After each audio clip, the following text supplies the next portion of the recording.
For the United States, the history of weapons is the history of the nation itself.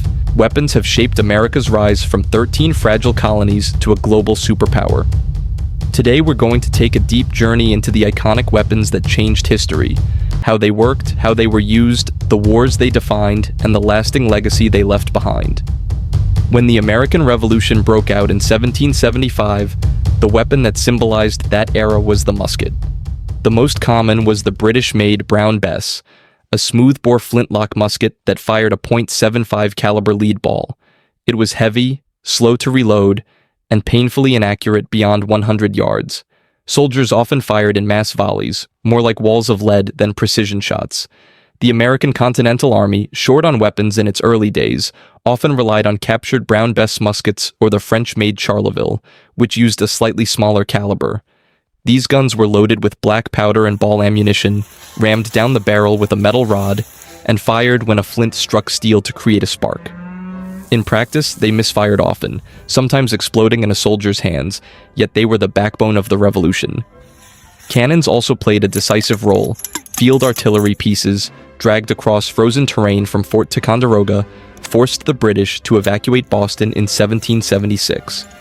For the average American soldier, a musket wasn't just a weapon. It was survival, freedom, and hope for independence. Bayonets fixed onto the ends of these muskets turned them into brutal stabbing weapons when smoke and chaos made firing impossible.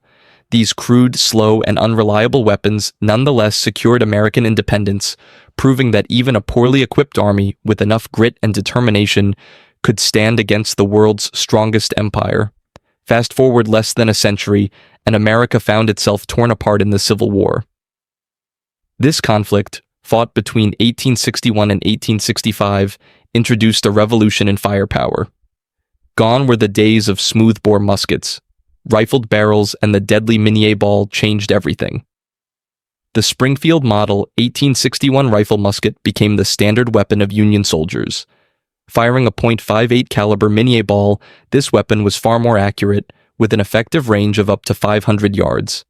The bullet itself was conical, expanding when fired to grip the rifled grooves in the barrel, giving it a deadly spin and precision unknown in earlier wars. It meant soldiers could kill from much farther away, and the old Napoleonic tactic of marching shoulder to shoulder into fire became suicidal. Cavalrymen and officers carried Colt revolvers, 6 shots of rapid fire that gave them an edge in close combat. But the most terrifying innovation of the war was the Gatling gun, invented in 1862. Cranked by hand, it could fire up to 200 rounds per minute, an unheard-of rate of fire for its time. Though not widely deployed, its presence foreshadowed the machine gun era that would dominate the next century. The war also saw ironclad ships like the USS Monitor and the CSS Virginia, signaling the end of wooden naval warfare. The Civil War's combination of outdated tactics and advanced weapons created carnage on a scale Americans had never seen before, with over 600,000 deaths. The Springfield rifle and the Gatling gun were not just tools of war, they were symbols of industrial America's arrival into modern combat. By World War I, America entered the stage as an industrial giant, armed with some of the best weapons of the early 20th century. The Springfield M1903, a bolt-action rifle chambered in .30-06 Springfield, became the standard infantry weapon. Accurate and reliable, it was favored by snipers for its deadly precision. Alongside it was the M1917 Enfield, mass-produced to meet the enormous demand. For sidearms, American soldiers carried the Colt M1911 pistol, chambered in .45 ACP, a semi-automatic handgun so effective and reliable that it remains in service more than a century later. Automatic firepower came in the form of the Browning Automatic Rifle, or BAR, which gave troops portable suppressive fire. The war was also a testing ground for machine guns and heavy artillery, but America's late entry meant its weapons mostly shown in 1918 during the final offensives. Even so, the innovations of this era, semi-automatics, automatic rifles, and the trusty .45 Colt set the foundation for World War II. World War II was the true test of American weaponry, and it was here that America's guns, tanks, and planes earned their legendary status. The M1 Garand rifle became the signature weapon of the U.S. infantry.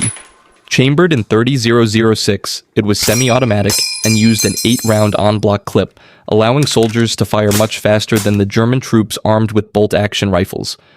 General George Patton called it the greatest battle implement ever devised, and it gave Americans a massive advantage in firepower. Alongside the Garand was the Thompson submachine gun, the Tommy gun, firing 45 caliber rounds at a high rate of fire. Once a gangster's weapon, it now became the favorite of paratroopers and officers. Machine guns like the Browning M 1919 and the heavy Browning M 2.50 caliber dominated the battlefield. The .50 caliber, introduced in the 1920s, became legendary for its power, mounted on tanks, planes, and jeeps, tearing through vehicles, aircraft, and fortifications.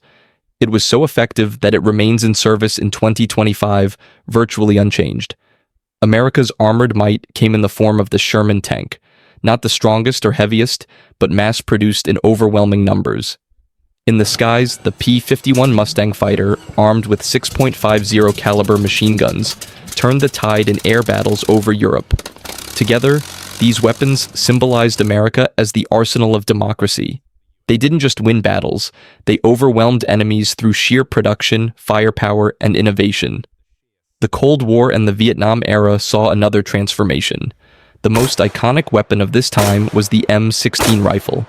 Chambered in 5.56mm NATO, it was lightweight, capable of rapid fire, and much easier to carry than the heavier M14 that preceded it. However, when first introduced in Vietnam, it suffered from reliability issues, jamming in the humid jungles, often at the worst possible moments. Soldiers distrusted it, and the enemy's AK-47, though less precise, proved rugged and dependable. Over time, the M16 was improved, eventually earning its place as the standard U.S. service rifle. Squad-level firepower came from the M60 machine gun, nicknamed the Pig, firing 7.62mm rounds in long bursts. In the skies, the UH-1 Huey helicopter became the face of Vietnam, transporting troops, delivering rocket fire, and evacuating the wounded. But hovering above all these weapons was the shadow of nuclear arms. The Cold War was less about rifles and more about deterrence, with America's nuclear arsenal ensuring that the Soviet Union dared not escalate beyond proxy wars. Vietnam proved a bitter lesson that advanced weapons couldn't always guarantee victory against guerrilla tactics. Still, the M16 and the Huey became enduring symbols of the era. The Gulf War of 1991 and the subsequent War on Terror in the 2000s showcased America's leap into high-tech warfare. The M4 carbine, a shorter and lighter version of the M16, became the standard rifle of U.S. forces. Using 5.56mm NATO rounds, it was adaptable, accurate, and suited for modern urban combat. Infantry squads carried the M249 SAW, or squad automatic weapon, which provided portable suppressive fire. Snipers wielded the Barrett M82, a .50 caliber anti-material rifle capable of destroying vehicles and penetrating armor from incredible distances. Guided munitions also came to the forefront. The Javelin missile gave infantry the power to destroy tanks with precision, its fire-and-forget system allowing soldiers to take cover after launch. But perhaps the most transformative weapon of this era was the drone.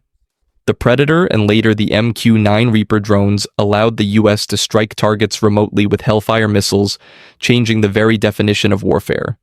The Gulf War introduced the world to smart bombs and live broadcast precision strikes, while the War on Terror emphasized counterinsurgency and urban battles where rifles, night vision, and drones dominated.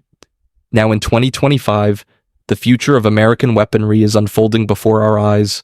Traditional rifles and tanks remain, but the cutting edge lies in technologies once thought to be science fiction. Railguns, using electromagnetic force to fire projectiles at speeds of Mach 7, promise devastating power without explosives. Directed energy weapons, lasers mounted on ships and vehicles, are already being tested to shoot down drones and missiles at the speed of light. AI-powered rifles with smart optics are beginning to assist soldiers in locking onto targets with deadly accuracy. Drone swarms, capable of overwhelming defenses by sheer numbers, are entering development. Hypersonic missiles, traveling more than 5 times the speed of sound, challenge even the best defense systems. The battlefield is no longer just about men with rifles. It is about machines, algorithms, and autonomous systems that can fight, adapt, and strike faster than any human. And yet, through this journey from muskets to lasers, one thing has remained constant. Weapons are not just tools of destruction, they are symbols of power, innovation, and survival. In 1776, an American soldier clutched a musket and prayed it would fire when needed. In 1944, a paratrooper jumped from a plane with an M1 Garand in his hands, trusting it to see him through. In 2025, a soldier may stand behind a laser weapon guided by satellites and AI, wielding technology beyond imagination. But the question remains, will these weapons make the world safer or only more dangerous? This has been the story of America's weapons, from black powder to railguns, from smoke and chaos to precision and light. If you enjoyed this journey through history, don't forget to like, subscribe, and let me know in the comments. Which weapon do you think defined America the most?